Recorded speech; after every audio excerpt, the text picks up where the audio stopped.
Hello everybody, welcome back to Parent Vibes. If you are already subscribed, thank you so much for being here, and don't forget to hit that notification button so you will not miss any video. If you're new here, consider subscribing, and if not, thank you anyway for watching this video. Today I will review the Ikea highchair Antelope. If you're a parent or maybe a parent-to-be doing your registry, or your baby's around 4 months old and you're looking into buying a highchair, I know that the market is infinite. It's so difficult to make a decision, and maybe you're not expert enough to understand what you should be considering. So in this video I will review the chair, but also let you know what are the things that you should be looking at for the well-being of your baby, and what you should be looking at for you as a parent.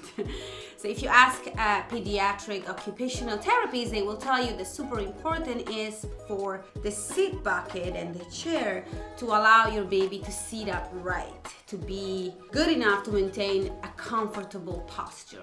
And a footrest also is a must-have. Imagine even you as an adult, if you would be seated in a super big chair and you start going on the sides because it's too big for you with your feet hanging. You wouldn't resist in that position more than 5 minutes. So that means very difficult mealtime if your baby is restless. So these are super important elements to look into. And then as a parent, what you want to look into is price. Is if it's easy to assemble or not, if it's heavy, because imagine you need to move this chair around at least 3 times a day, and if it's easy to clean. So let's start to say that I love this chair. We love this chair, and we think that it's a great option for every parent.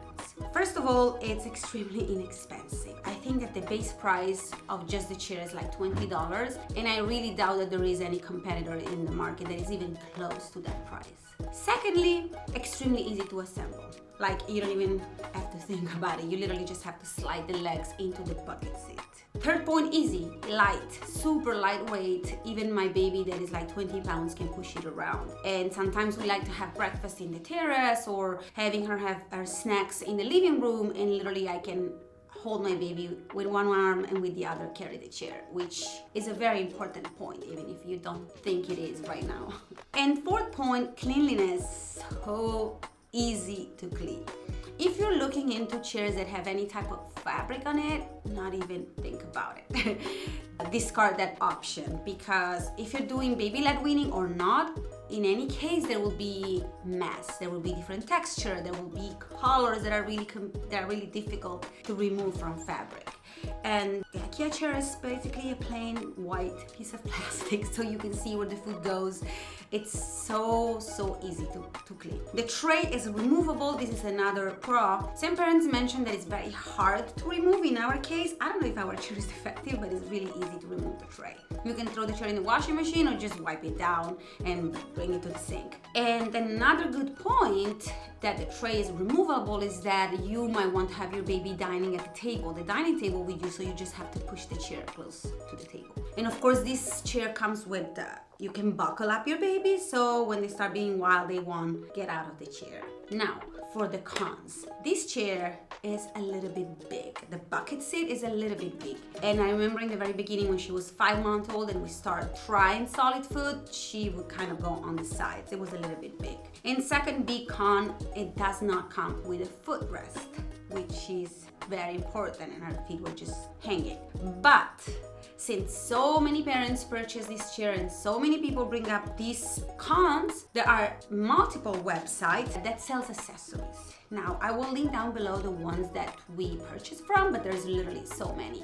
So we purchased a pillow, and it's like a clear, simple plastic pillow that you blow like floaties, that will give you a little bit more of postural comfort. So she was comfortably seated. And the footrest. The footrest, super easy, just a piece of wood that you put between the legs. So these two accessories made it a completely suitable chair for a developing baby for less than $100. Way less than $100. And still, even if you have to buy accessories that comes directly to your house and they're very quick to deliver, you have a chair that will be with you for a long time. I remember looking into the Trip Trop chair that is very, very popular, and many pediatricians recommend it because it grows with your baby, it's wood, and blah, blah, blah, but it's over $400. So the comparison, like, it's not even, it's a no-brainer. And then if you want to go wild with accessories, there's multiple accessories to customize your chair. For example, if you don't like the look of the Ikea one, you can buy covers for the leg to make it wood style. There's mats for the tray. There's cushions that are fabric with different colors. You can go wild. I really thought that high chair is just a high chair. It's not decoration. I don't care like that. I prefer the comfort of just cleaning it in literally 2 minutes. So we didn't went wild with the accessories. We just bought the pillow and the footrest, and it made it the perfect chair. I cannot recommend it enough. It's so comfortable. It's just good. And another con that I noticed that some people bring up is that the weight capacity.